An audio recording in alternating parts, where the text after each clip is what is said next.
കണ്ണൂർ സ്റ്റേഡിയത്തിന് സമീപത്തെ multi level car parking centre പൂട്ടിയതിനെതിരെ LDF പ്രതിഷേധം.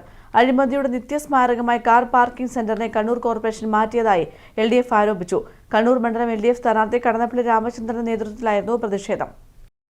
ഉദ്ഘാടനത്തിന് പിന്നാലെ മൾട്ടി ലെവൽ കാർ പാർക്കിംഗ് കേന്ദ്രം അടച്ചുപൂട്ടിയതിനെതിരെ വലിയ പ്രതിഷേധമാണ് LDF ഉയർത്തുന്നത്.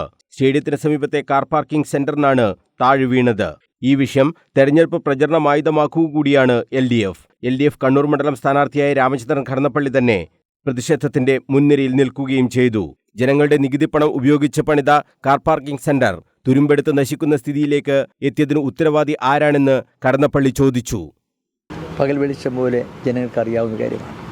ആ പകൽ വെളിച്ചം പോലെ നടന്നുകൊണ്ടിരിക്കുന്ന നിരവധി കൃത്യങ്ങൾ എന്താണ് എന്ന് മനസ്സിലാക്കി ജനങ്ങളെ ബോധ്യപ്പെടുത്താൻ നിങ്ങളും നിങ്ങളുടേതായ പങ്ക് വഹിക്കണമെന്നാണ് എനിക്ക് വിനീതമായി അഭ്യർത്ഥിക്കാനുള്ളത്.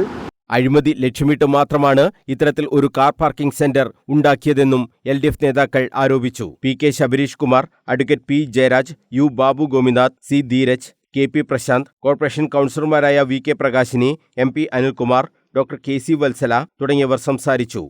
പൂനെ ആസ്ഥാനമായുള്ള എഡ്യൂസോഫ്റ്റ് എന്ന ഏജൻസിയാണ് കാർ പാർക്കിംഗ് സെന്റർ സ്ഥാപിച്ചത്. 64 ലക്ഷം രൂപ കിട്ടാനുണ്ടെന്നാണ് കമ്പനി പറയുന്നത്.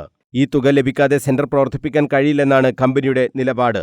പ്രശ്നം പരിഹരിക്കാൻ അടിയന്തര ഇടപെടൽ നടത്തിയില്ലെങ്കിൽ സമരം തുടരുമെന്ന് കോർപ്പറേഷൻ കൗൺസിലർ VK പ്രകാശിനിയും പറഞ്ഞു. ഒരു ഫണ്ട് സമയബന്ധിതമായി പൂർത്തീകരിക്കാൻ ഭരണ നേതൃത്വത്തിൻ്റെ ഇടപെടൽ വേണ്ടതുണ്ട്. അത്തരം ഒരു ഇടപെടൽ സമയബന്ധിതമായി ഉണ്ടായില്ല എന്നുള്ളത് തന്നെയാണ് ഇത്തരം പദ്ധതികളെല്ലാം പരാജയപ്പെടാൻ കാരണം. അങ്ങനെ പരാജയപ്പെടുമ്പോൾ നഷ്ടമാവുന്നത് ജനങ്ങൾക്കുള്ള അവസരങ്ങളാണ്. തെരഞ്ഞെടുപ്പ് സമയത്ത് multi level car parking centre ചർച്ചയായത് UDFന് തലവേദനയായിട്ടുണ്ട്. News bureau, Kannur.